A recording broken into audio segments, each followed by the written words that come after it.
The air in the St. Mark's Community Hall was thick, and not just with the early October heat from the cranky radiators. It was thick with disappointment, with the dusty smell of old stage curtains, and with the slow, sinking feeling of a dream proving, once again, to be made of cheap plaster. Martin, the man currently holding his head in his hands at a rickety table, was the director. That title felt too grand for what he was doing, which was mostly just trying to stop the whole afternoon from collapsing into a total farce. He was a man in his 50s, with the tired eyes of someone who had once given impassioned speeches about Ibsen in proper theaters and now spent his days pleading with the local council for funding to fix a leak in the men's toilets. His passion for this place, this youth theater project he'd started 5 years ago, was real. But today, it was buried under a mountain of frustration. "Next," he called out, his voice a gravelly bark that echoed in the mostly empty hall. The play was a modest, heartfelt thing he'd written himself, a story about a boy who communicates with his distant father through the shared memory of a piece of music. The central role required an actor who could, convincingly, play the piano. Not just pretend, but actually play. It was the heart of the whole story. So far, the heart was having a major attack. A girl of about 14 shuffled forward, gave a nervous smile, and sat at the old, scarred upright piano that stood center stage like a sleeping bear. She launched into a painfully slow, mistake-riddled version of Twinkle, Twinkle, Little Star. Martin closed his eyes, not in appreciation, but in a kind of internal prayer for strength. Next to him, his assistant, a kindly young woman in her 20s named Fiona, who was studying social work, offered a sympathetic wince. "She's trying." "Martin," Fiona whispered. "Trying isn't playing, Fee," he sighed, rubbing his temples. "The scene loses all its magic if it sounds like a toddler's music box." This had been the pattern for over an hour. Children who could recite lines beautifully, but whose fingers turned to clumsy sausages on the keys. Teenagers who could play scales from their lessons, but with all the emotion of a metronome. Each performance chipped away at Martin's hope. His vision of a powerful, moving climax was fading, replaced by the grim prospect of using a recorded track and having the actor mime. It felt like a betrayal of the story's truth. The main doors at the back of the hall creaked open, letting in a slice of the gray afternoon light and a gust of chilly air. A woman and a boy slipped in quietly. The woman, Anja, was in her late 30s but looked older, worn thin by long hours and constant worry. Her clothes were clean but faded. She held the hand of her son, Leo, a small, weary boy of 12 who seemed to be trying to disappear into his own puffy winter coat. His dark eyes were wide, taking in the vast, shadowy space of the hall from behind a fringe of messy hair. They hovered near the back, uncertain. Fiona spotted them and waved them over with a warm smile. Martin barely glanced up from his notes, which were mostly just angry scribbles at this point. "Hello, you're here for the audition?" Fiona asked, her voice gentle. "Yes, for the piano," Anja said, her accent softening her words. She gave Leo's shoulder a little push forward. "My son, he loves music. He plays." Martin did look up then. He heard that sentence 10 times a day. "He loves music. She's a natural. He's been taking lessons." It never meant what he needed it to mean. He took in the pair of them, the anxious mother, the boy who looked like a stiff breeze might knock him over. The boy wasn't even looking at him. He was staring, fixedly, at the piano on the stage as if it were a spaceship that had just landed. "Right," Martin said, his voice flat with exhaustion. "Well, we're running behind. Take a seat, he'll be up in a bit. Just needs to play something, anything." They sat on the folding chairs near the front. Leo didn't take his coat off. He just kept staring at the piano while another boy, confident and well-dressed, confidently butchered a simplified Beethoven piece, hitting several glaringly wrong notes with cheerful gusto. Martin felt a deep, weary despair settle in his bones. This was it. This was the grand talent pool of the Northwood estate. He'd have to rewrite the whole play. Maybe the father and son could bond over football stickers. He slumped back in his chair, a dry, humorless laugh escaping him. "I'm telling you, Fiona," he said, just loud enough for the few people in the hall to hear. He wasn't really talking to her. He was talking to the universe, to the gods of amateur theater who were clearly punishing him for some past sin. He gestured with his pen towards the piano, a grand, sweeping motion of surrender. "I have officially given up hope. I have seen the last shred of possibility walk out that door. The next child who walks up there." He needed a punchline, a way to coat his bitter disappointment in a layer of joke so it would be easier to swallow. His eyes landed on Leo, the small, silent boy in the big coat, looking more like a lost baby bird than a musician. The perfect, harmless target for a bit of director's hyperbole. "See that boy?" he said to Fiona, nodding in Leo's direction. He raised his voice just a fraction, ensuring the theatrical pronouncement reached its subjects. "If he can play the piano, if he can actually sit down and play something that isn't chopsticks." He paused for effect, shaking his head with a wry smile. Then he pointed decisively at the worn wooden floorboards directly in front of his table. "I'll kneel. Right here. I'll kneel in awe and astonishment." He chuckled, and Fiona gave a weak, uncomfortable smile. Anja's face flushed a deep red, a mix of embarrassment and defensive anger for her son. She leaned over to Leo, whispering hurriedly, "We don't have to do this. We can go." But Leo wasn't looking at her. He had finally torn his gaze from the piano and was looking directly at Martin. There was no anger in his face, no hurt, just a kind of quiet, focused assessment. Then, he stood up. He shuffled out of the row of chairs and walked, not with confidence, but with a strange, deliberate purpose, towards the short set of steps leading to the stage. "Ah, our next victim," Martin muttered under his breath, regretting his joke now but too entrenched in his bad mood to call it back. He gave Fiona a "see what I have to deal with" look. Leo walked across the stage, the old boards creaking under his small trainers. He stopped in front of the piano, this giant, battered beast of an instrument with chipped yellow keys and a scratch along its side. He didn't sit down immediately. He reached out one hand and very gently touched the wood, as if greeting an old friend. Then he climbed onto the bench. It was too high for him. His legs dangled, his toes brushing the floor. He adjusted the stool awkwardly, but it was stuck. He'd have to make do. He opened the keyboard cover, the movement slow and careful. Martin prepared himself for the inevitable plink-plonk of a child's tune. He picked up his pen, ready to make a note like nitrogen monoxide or absolutely not in violent capitals. Leo placed his small hands on the keys.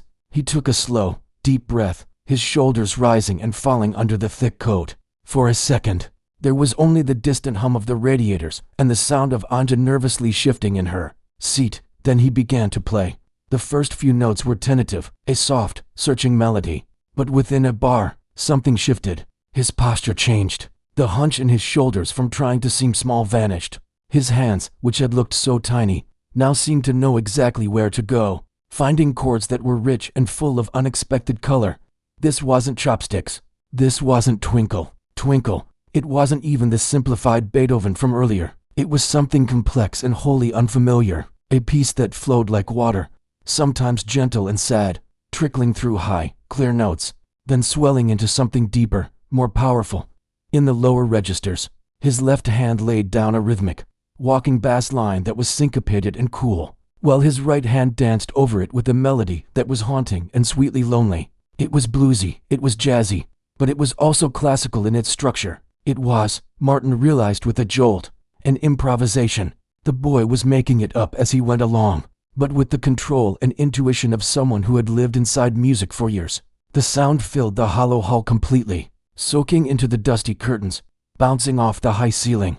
It was alive. It told a story of bus rides in the rain, of looking out of windows at gray skies, of quiet moments and big, unspoken feelings. Martin's pen slipped from his fingers and clattered onto the table. He didn't move to pick it up. He was frozen, his body rigid. His earlier smirk, his weariness, his cynical despair, all of it was wiped clean from his face, as if washed away by the music. His jaw had gone slightly slack. He was no longer the board director. He was a man witnessing a small, impossible miracle. His own words echoed in his head, taunting him.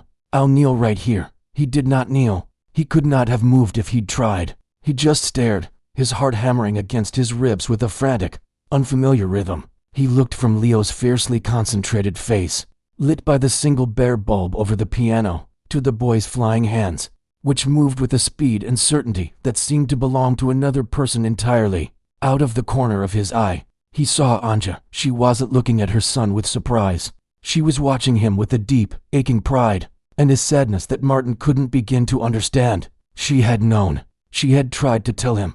The music built to a crescendo, a passionate, rolling wave of sound that seemed far too big to. The silence after the last note was a physical thing. It was a thick blanket that had smothered the whole community hall. The dusty air seemed to vibrate with the memory of the sound, and nobody moved to break the spell. Martin was still frozen in his chair, His mind, usually racing with critiques and instructions and worries about the budget, was completely empty. It was a white, stunned blank. All he could see was the small shape of the boy, on the piano bench, silhouetted against the dark stage curtains. All he could hear was the echo of that incredible music, and underneath it, the mocking echo of his own voice. "I'll kneel right here." Heat flooded his face, a prickling wave of shame so sharp it made his eyes water. He had meant it as a throwaway joke, a bit of cynical theater to make his assistant smile. He had used that boy, that quiet woman, as the punchline to his own private complaint about the world.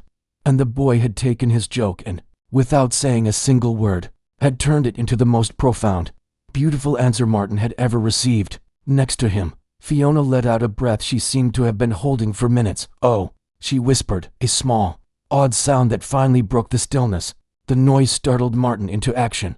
He pushed his chair back. The leg scraped against the wooden floor with a screech that felt violently wrong in the quiet space. He stood up. His knees felt weak, unreliable. He cleared his throat, but his voice, when it came, was rough and unfamiliar. "Right?" he said. It was all he could manage. He looked at Leo, who was still watching him, his expression unreadable. What was that?" Leo just shrugged, a tiny movement of his narrow shoulders inside the big coat. "He didn't speak. He makes it up." His mother's voice came from the darkness of the seats. Anja was standing now, her hands clenched tightly in front of her. There was a defensive pride in her tone. "He hears things in his head and finds them on the keys. He has no lessons, Martin repeated, the words tasting strange. He walked slowly around the side of his table and approached the stage. He didn't climb the steps. He stood at the foot of them, looking up at the boy. The dynamic had utterly flipped. How did you learn?" Leo looked down at his own hands, now resting in his lap. "The library," he said, his voice so soft Martin had to lean forward to catch it. "On the computers, you can watch people play, and I have a book of scales. From a charity shop, a book, internet videos, and this genius was the result." Martin felt a confusing surge of emotions, awe, certainly, but also a crushing sense of his own failure. He ran this place, he was supposed to find talent, to nurture it. And this boy had been living right here, in the flats around the corner, teaching himself in silence, while Martin had been complaining about the lack of it. "What's your name?" Martin asked, his own voice gentler than it had been all day. Leo, Martin said, testing the name. It fit. "I'm Martin, I'm that I run this place." The usual director's introduction felt stupid now. "That was, you play beautifully, Leo." The boy gave a small, almost imperceptible nod. He didn't smile. It was as if the music had used up all his expression. Martin turned then to look at Anja.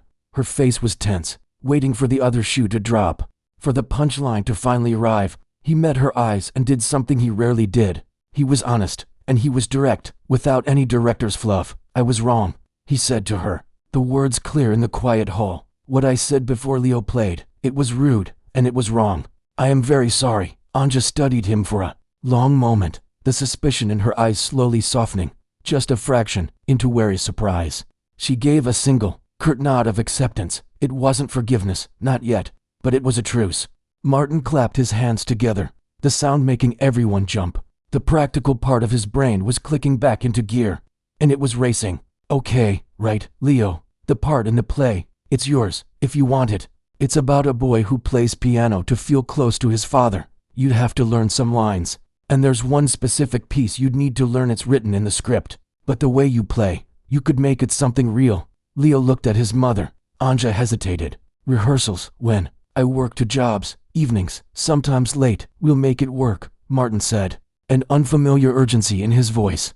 "We can be flexible. Fiona can help with schedules." He glanced at his assistant, who was already nodding enthusiastically, her eyes shining. "And the piano?" Anja asked, her practical mind cutting through the artistic excitement.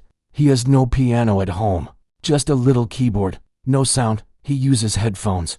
Martin looked at the old upright on the stage. It was a community hall piano, battered and out of tune in places, but it had just produced magic. An idea, wild and impulsive, formed in his head. "He can use this one," Martin said, "whenever the hall is free. Keys. I'll give you a set of keys. He can come in and practice, morning, noon, or night." He saw the shock on Anja's face.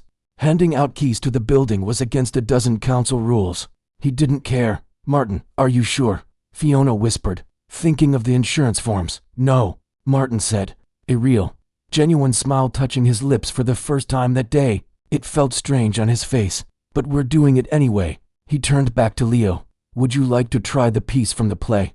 It's just a simple melody, really, nothing like what you just did.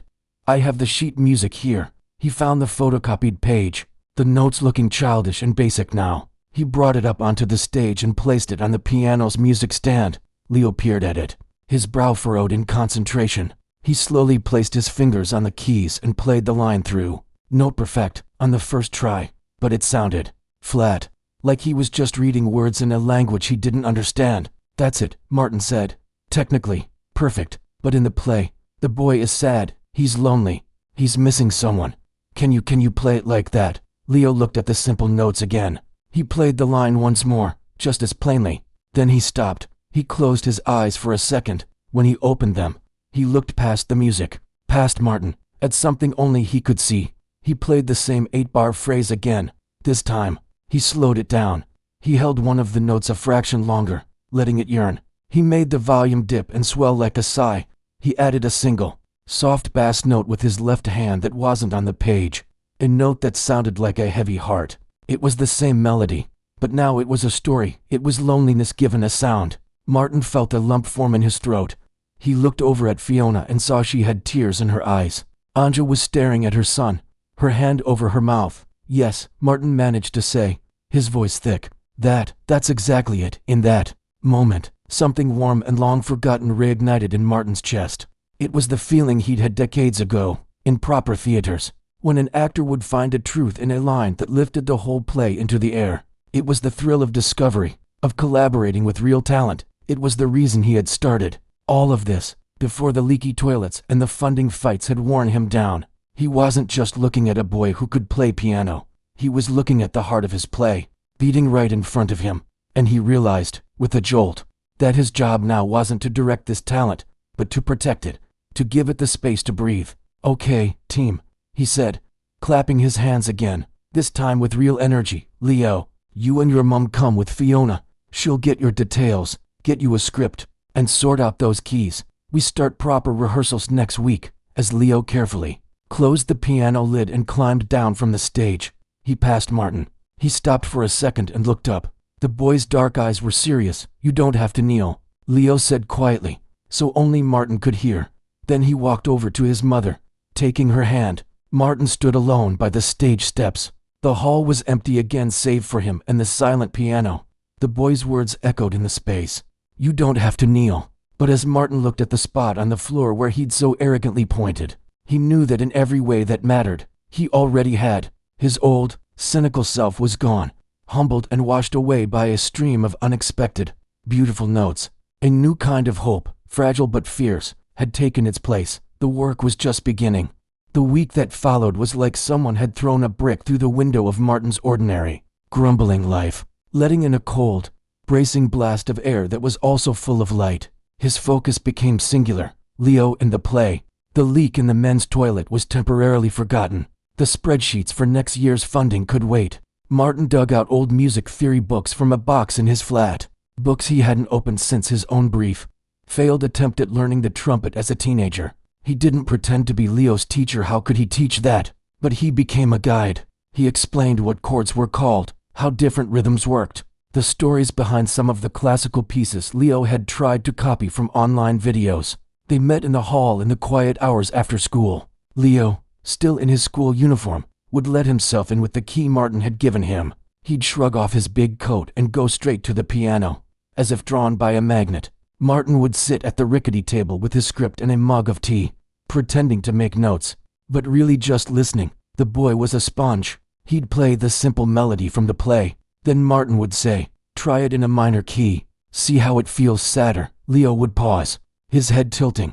Then his fingers would find the new notes, transforming the tune into something haunting. Now faster, like you're excited, remembering a happy moment, and the music would shift, becoming bright and skipping. It was during one of these sessions that Martin asked the question that had been bothering him. Leo, that piece you played at the audition, the one you made up, where did it come from? Leo didn't stop playing. A gentle series of chords now. The buses, he said, simply. The buses? Mum works late some nights. I take the 42 home from my aunt's flat. It goes over the river. The lights on the water at night. They look like piano keys. And the sound of the engine is like a bass note. I just try to play what it looks like. Martin sat back, stunned. The boy was translating the world into music. The gray afternoon sky, the rumble of the washing machine in the laundrette, the pattern of rain on the window. It was a way of seeing Martin had never imagined. He started to see more, too. He saw how Leo's fingers, so sure on the keys, would fumble nervously with the zip on his school bag. He saw how the boy would sometimes flinch if a chair scraped too loudly. He noticed that Leo never had a snack, never pulled out a juice box like other kids might. He'd just play, sometimes for 2 hours straight, until his mother arrived, looking tired from her shift at the supermarket or the office cleaning job. One afternoon, Anja came early. She stood in the doorway, unseen, watching her son practice the play's main piece. Martin saw her and walked over. "He's getting it," Martin said quietly. "He always gets lost in it." Anja replied, her voice a mix of pride and something else, worry. "At home, on his silent keyboard, hours, he forgets to eat. Forget the world is there. That's what artists do," Martin said. Anja gave him a sharp look. "He is a boy, 12 years old. He needs to do his maths homework. He needs to see his friends." She hugged her arms round herself. "This play, these keys, it is good for him. It is a chance. But I will not have it become his whole world. The world is a hard place. Music does not fix leaking ceilings or pay bills." Martin heard the exhaustion in her voice, the fear of a parent trying to build a stable floor under their child's feet, while standing on shifting sand herself. He was offering Leo castles in the air, and she was the one who would have to catch him if he fell. "I understand," Martin said, and for the first time, he tried to truly mean it. "We'll keep the schedule sensible. Homework first." Anja nodded, grateful for the small concession. Meanwhile, the rest of the play began to come together. The other young actors, sensing the change in Martin's energy, started trying harder. The girl playing the mother found new depth in her scenes. The boy playing the friend brought more humor. Fiona became Leo's unofficial chaperone and lines coach, patiently running dialogues with him in the corner while Martin worked with others. It was Fiona who, one Thursday evening, did the thing that would change everything. Leo was practicing the full emotional arc of the play's final piece. It started sad and lonely, then found fragments of happy memory, then built into a powerful, hopeful crescendo where the boy, through the music, finally felt connected to his father. It was breathtaking. The other kids had stopped their own rehearsals to listen. Even Anja, waiting in the back, had tears on her cheeks. Fiona, her own eyes shining, took out her mobile phone. She didn't film his face, just his small, flying hands on the yellowed keys and the old, scratched wood of the piano. She filmed 30 seconds, the saddest part melting into the first hint of hope. She posted it on her personal social media page, the one she used for the community center. The caption was simple: "Magic happening at St. Mark's. Listen to this." She showed Martin afterwards. "Isn't it beautiful? People should see what we're doing here." Martin felt a twinge of unease, a private, protective instinct. "It's for the play, Fee. It's for here, not for the internet. But think of the support it could bring. The shares, maybe even donations," Fiona said, her face full of optimistic zeal. Martin let it go. She meant well, and maybe she was right. The hall did need a new roof. He forgot about it. The internet did not. The next day, during a break in rehearsals, Fiona's phone started buzzing and buzzing. Then it started ringing. She looked at the screen, her eyes going wide. "Martin," she said, her voice strange, "you need to see this." Her social media page was flooded. The video had a few 100,000 views, not viral in a global sense, but for a local community page, it was a tidal wave. The comments were a waterfall of heart emojis and astonishment. "This is in Northwood? That estate? A child's hands playing like that? Chills. Where is this? I want to hear more. This kid is a prodigy. Someone find him a proper teacher." Then the direct messages started. A local radio station wanted to do a piece. A reporter from the regional newspaper asked for an interview. And then, an email arrived in the community center's long-neglected inbox. Fiona read it aloud, her hand trembling.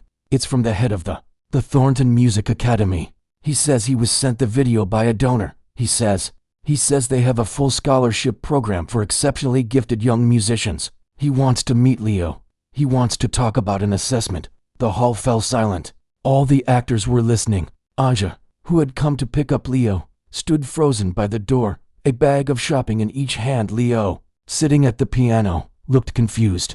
What's a scholarship? Martin's blood had gone cold. The Thornton Academy was a fortress of music. It was where children in crisp uniforms went to become world-class concert pianists. It was all polished floors, strict discipline, and competition.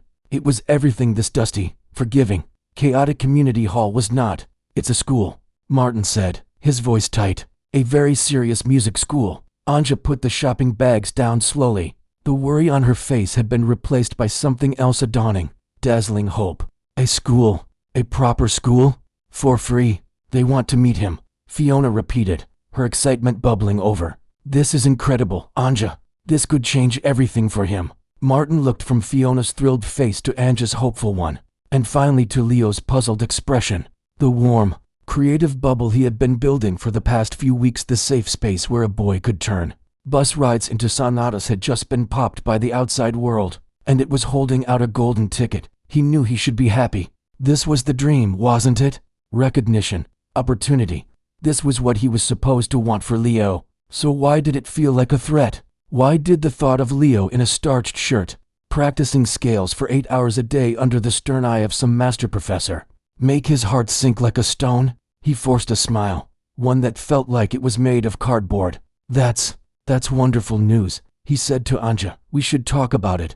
But inside, a storm was brewing. The play was in 3 weeks. And now, suddenly, the future of its star was a wide open, complicated question he had never seen coming. The music had brought them together. Now, it seemed, it might just pull them all apart. The community hall, once a sanctuary of dusty quiet, became a different kind of stage. The air crackled now with a new, nervous energy that had nothing to do with the play. The regional newspapers sent a friendly reporter and a photographer. They took pictures of Leo at the piano, his face half hidden by the lid, his fingers a blur. They took a photo of Martin, looking more like a proud grandfather than a director, and one of Anja, her arm around her son, her smile tight but genuine. The article called Leo a hidden prodigy, and the community center a cradle of unexpected talent. Martin pinned a copy to the notice board, the pride and unease twisting inside him like two snakes. Then the man from the Thornton Academy came, Mr. Alden. He was not what Martin expected. He wasn't a stern, ancient professor. He was youngish, sharp in a sleek suit, and carried an iPad like it was part of his hand. He watched a rehearsal with polite, unreadable eyes. Afterwards, he asked Leo to play. Leo played the piece from the play. He played it perfectly, with all the feeling Martin had helped him find. Dotmer. Alden nodded. Very good emotional intuition, he said, his voice pleasant but analytical. Now, let's see your technical foundation. Scales and arpeggios, please. In all the major and minor keys. Leo blinked. He knew some scales from his charity shop book, but not like this, not as a test. He started, his hands clean and precise, but after a few, he faltered, mixing up a pattern for a key he rarely used. He started again, a flush of pink appearing on his neck. Dotmer. Alden made a small note on his iPad.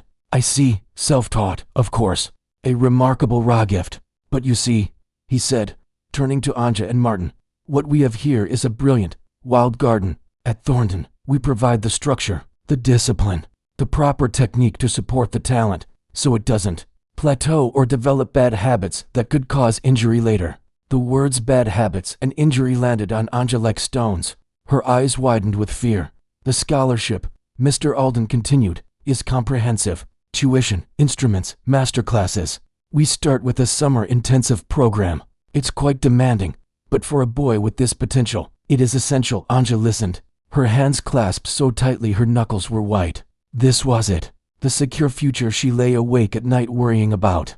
A path out of the grinding uncertainty. A label scholarship student at Thornton Academy that would protect her son in a way she never could. Martin listened to and heard a different language. He heard structure and thought cage. He heard discipline and thought they would sand away the rough, beautiful edges that made Leo's music his own. He heard summer intensive and saw the play, their play, vanishing from Leo's life before it was even finished. After Mr. Alden left, with promises to send formal papers, the tension in the hall snapped tight. This is a miracle, Anja said to Martin, her voice trembling with relief. Do you understand?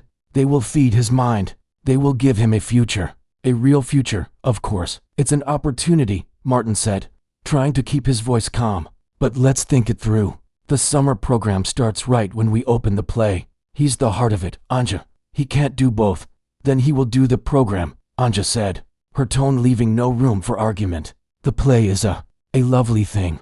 But this is his life. But this is part of his life. Martin's control slipped, his director's voice rising. He made a commitment. To the play. To the other kids. This isn't just about him playing piano in a room alone. It's about telling a story with others.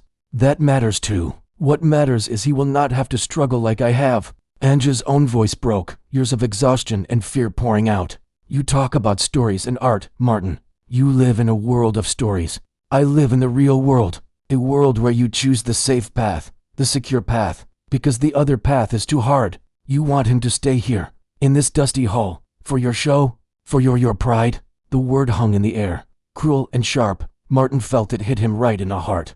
This isn't about my pride. This is about him. You heard that man. They want to put him in a box, a talented little box. They'll take what's special about him and turn it into a circus trick. What about the music from the buses, Anja?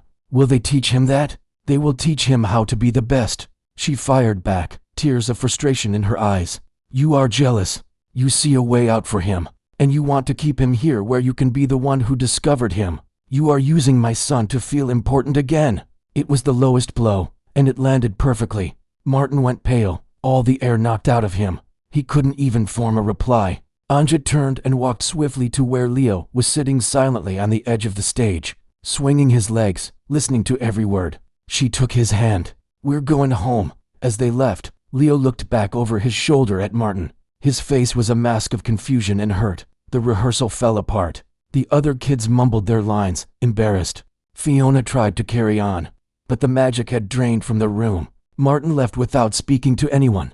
He went back to his small, cluttered flat and poured a drink he didn't really want. Anja's words echoed in his head. You are using my son, was he? Had his own rediscovered passion, his own artistic redemption, blinded him to what was truly best for a 12-year-old boy. The next day, Leo didn't come, nor the day after that. Martin's anger cooled into a hard, cold worry. He called Anja's mobile. It went to voicemail. He sent a text to apologize for shouting. No reply. He went to the block of flats where they lived, the one he'd walked past 1,000 times. He buzzed their number, no answer. He stood on the concrete landing feeling foolish and old. It was Fiona who found out, through a message from one of Leo's school friends. He's okay, she told Martin in the empty hall, but he's not playing. His mom told the school he's taking a break from everything. The words filled Martin with a deep, chilling dread. He hadn't just lost an actor for his play. He might have broken the thing he loved most about the boy, the music itself.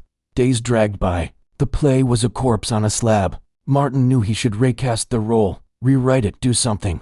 But he couldn't. He just sat at the old piano sometimes, pressing a key, listening to the dull, lonely note ring in the empty space. Finally, a week before the first proper dress rehearsal, he got a text. It was from Anja. Can you meet us at the hall, tonight, after 8? The hall was dark when he arrived, save for one work light on the stage. Anja was there alone, sitting in the front row. She looked exhausted, but the anger was gone from her face. He is upstairs, she said quietly, nodding towards the small costume room above the stage. He will not come down. He will not play. He will not talk about the academy. He will not talk about the play. He just sits. She looked at her hands. I fought for the safe path, and I have taken the music from him. You fought for the music, and maybe you were right. Now, no one has won. Martin felt no victory, only a shared, heavy sadness. What does he want? He asked. I don't know, Anja whispered. He does not know. The world became too loud, everyone wanting a piece of him. You, me, the academy, the newspaper, all pulling. He just shut down. Martin climbed the narrow stairs to the little room. Leo was sitting on the floor, his back against a rack of old costumes, hugging his knees. He looked smaller than ever. Martin sat on the floor opposite him, not too close. He didn't give a speech. He just sat in the quiet for a minute. I'm sorry, Leo, he said finally. I was wrong to shout at your mom. She loves you more than anything. She just wants you to be safe and happy. Leo didn't look up. And I'm sorry about all of it, Martin continued, his voice rough. The video, the newspaper, The Academy man. I wanted to show you off because I was so proud, but I didn't think about how it would feel for you. It must have felt like everyone was trying to tell you who you should be." A single tear traced a path down Leo's cheek, but he wiped it away fiercely. "The play doesn't matter," Martin said, and saying it felt like letting go of a great weight. "If you don't want to do it, we won't do it. The Academy, that's between you and your mom. But Leo, the piano downstairs misses you." Leo's head moved, just a fraction. "It's just a old, beat-up piano," Martin said. "It doesn't want you to be a prodigy. It doesn't want you to get a scholarship. It doesn't care about scales. It just likes the stories you tell. The one about the bus lights on the river. That's its favorite." He stood up, his joints cracking. "I'll be downstairs. No pressure. No one is watching." He went back down and sat at his director's table in the dark. He didn't look at the stage. He just waited. 5 minutes passed. 10. Then he heard the soft creak of the floorboards above, the slow shuffle of feet on the stairs. He didn't turn. He heard the click of the work light being turned off, plunging the stage into deeper shadow. Then, the faint sound of the piano bench being pulled out, and then, a single, quiet note. Then another. Not the place piece. Not a scale. Just slow, searching notes, like someone finding their way home in the dark. The notes from the piano were soft in the dark hall. They weren't a song, not yet. They were like drops of water, slow and separate, falling into a still pool. Martin kept his back to the stage, his eyes fixed on the fire exit sign's red glow at the back of the hall. He didn't move. He didn't dare breathe too loud. He heard Anja shift in her seat nearby, a rustle of hope in the darkness. The notes began to connect. A simple, sad little melody emerged, so quiet it seemed the piano was whispering a secret. It was the tune of the boy in the play, the lonely one missing his father. But Leo wasn't playing it as written. He was playing it as he felt right now, lost, a little broken. Then, something changed. The left hand came in, not with the careful chords Martin had shown him, but with a low, walking rhythm. It was the sound of a bus engine. The right hand melody shifted, becoming the flickering lights on water. Leo was playing his world again. He was weaving the play's sadness into the nighttime journey of the number 42 bus over the river. The two melodies, one of a fictional boy, one of his own life, began to talk to each other. They argued in a minor key, then found a moment of harmony, then drifted apart again. It was the most heartbreakingly beautiful thing Martin had ever heard. It was a boy thinking out loud with his fingers, trying to solve a puzzle made of fear and hope and pressure. The music didn't build to a big finish. It just wound down, the bus rhythm slowing, the lights fading, until it was just that single, lonely melody again. Then it stopped. The silence this time was different. It wasn't the shocked silence of discovery. It was a quiet, shared understanding. Martin finally turned around. Leo was just a small shape in the shadows on the bench. Anja stood up and walked slowly to the stage. She didn't climb up. She stood below him, looking up at her son. "I am sorry, my heart," she said, her voice clear in the quiet. "I was so scared of the wrong future. I did not listen for the right now." Leo looked down at his hands in his lap. "I don't want to go to the intensive school," he said, his voice small but firm. "Not now." "It sounds loud." "Okay," Anja said, and the word was a release of tension. "Then not now." "But," Leo continued, looking up at Martin now, "I want to finish the play. We said we would. The other kids are counting on me." A warmth spread through Martin's chest, so strong it almost hurt. "They are," he said, his voice rough. "But only if you're sure." Leo nodded. "I'm sure." The next week was a blur of focused, quiet work. The cloud had lifted. The newspaper article was forgotten. The Thornton Academy's offer was put in a drawer, not thrown away, but set aside with a polite thank you. Perhaps later. Anja and Martin called a careful truce. They spoke in practical terms: schedules, snacks, homework. The big, scary questions about the future were left for another day. Leo returned, but he was different. He still played with breathtaking feeling, but there was a new maturity in it. He had seen the size of the world outside the hall, and it had deepened him. He helped the other actors with their lines. He even smiled sometimes. The night of the performance arrived. The hall was packed. Chairs had been borrowed from the church next door. Parents, friends, neighbors, even a few curious people who'd seen the newspaper article. All crammed in. The air was warm and buzzed with expectation. Backstage was controlled chaos. Kids in homemade costumes whispered lines to themselves. Fiona darted about with safety pins and a look of wild panic. Martin, in his one good shirt, moved from person to person, giving last-minute notes, a quiet word, a pat on the shoulder. He found Leo standing in the wings, in his simple costume of ordinary clothes, peeking through the curtain at the full audience. The boy looked pale. Nervous? Martin asked. Leo nodded, swallowing hard. What if I forget? You won't. What if I play a wrong note? Martin knelt down, so he was eye level with the boy. Then you weave it into the song. You make it sound like you meant it. That's what jazz musicians do. That's what you do. You don't just play the notes on the page, Leo. You play the story. However it comes out tonight, that's the right story. The play began. The scenes unfolded. The mother argued with the son. The friend tried to cheer him up. The dialogue was sometimes mumbled, sometimes too loud, but it was real and heartfelt. The audience leaned in, following the simple story. Then came the final scene. The stage was set with just the old piano under a single, warm spotlight. The story had reached its peak. The boy, alone, feeling more distant from his absent father than ever, sits at the keyboard. He has a letter in his hand. He puts it down. He doesn't know what to do with all the words he can't say. Leo walked onto the stage and sat at the piano. The hall became utterly still. He looked out, not at the audience, but at the middle distance. Just as they'd practiced, he took a breath, and he played the written melody, the simple, lonely tune, but he played it with the weight of the whole play behind it. You could hear the loneliness, the frustration. Then, as the script said, he began to remember happy times. Leo's fingers lightened, the melody dancing into a sweeter, major key. A few people in the audience smiled. Then came the moment to build towards the hopeful end. Leo paused. His hands hovered over the keys. And in that pause, Martin held his breath. This was where the boy in the script found connection. But was it where Leo found it? Leo's left hand came down, not with the triumphant chord Martin had imagined, but with that low, familiar, walking bass, the boss rhythm. The right hand answered not with the script's finale, but with the flickering, questioning melody of the river lights. He was doing it again. He was weaving his own truth into the story. For a few bars, the fictional boy and the real boy played a duet inside one pianist. The longing of the character met the real, complicated beauty of Leo's own world. The music wasn't just hopeful, it was resilient. It said, I am sad, but the world is still beautiful. I am confused, but I have my own song. Then, seamlessly, Leo brought it home. He merged his personal theme back into the play's final, rising chords. The music swelled, full and powerful and true. No longer just a happy ending, but an earned one. A boy finding his voice, not a perfect one, but his own. The final note rang out, clear and bright, and then faded into a silence so complete you could hear the rustle of someone's coat. Then the applause hit. It wasn't polite clapping. It was a wave of sound, thunderous and warm, filled with cheers and shouts.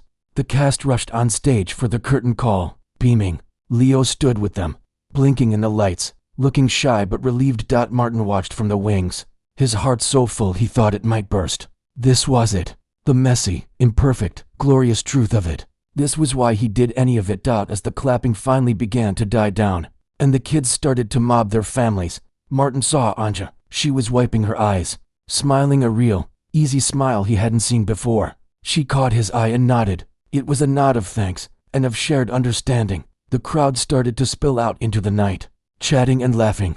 The hall began to empty, leaving behind litter and the happy exhaustion that follows a show. Leo was still by the piano, talking quietly with his mother. Martin walked over across the now empty space.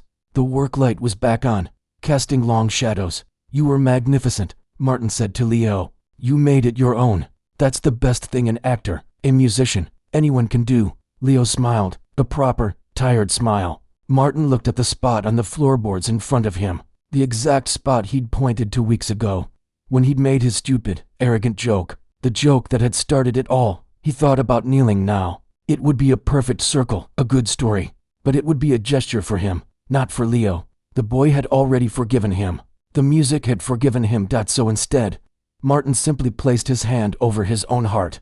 He gave a small, deep bow, not of someone kneeling to a king, but of one artist acknowledging another, of one person saying thank you for a gift he could never repay. Leo understood. He gave a little nod back. Right, Martin said, clearing the emotion from his throat. Looking at Anja, I'll help Fiona stack the chairs. As he turned to start the cleanup, he saw Leo sit back down at the piano. not to play a grand piece, just to trail his fingers over the keys, making a soft, contented sound like a cat purring. A younger girl from the play, who'd been one of the trees in the forest scene, wandered over and watched him, fascinated. "Can you show me?" she asked, pointing at the keys. Leo looked up at his mother, then at Martin. Martin smiled and shrugged, as if to say, "It's your piano?" Leo shifted over on the bench. "Making room. This one," he said to the little girl, placing her finger on a white key. "And then this one. Together, it makes a sunny day sound." A simple, bright chord filled the emptying hall. Then another. As the little girl giggled and tried it herself, Martin picked up a stack of chairs, the noise clattering but happy. He didn't look back. He didn't need to. He could hear at the future, not in a concert hall or a prestigious academy, but right here, one note at a time, passed from one child to another, in a place that finally felt, truly, like a hum.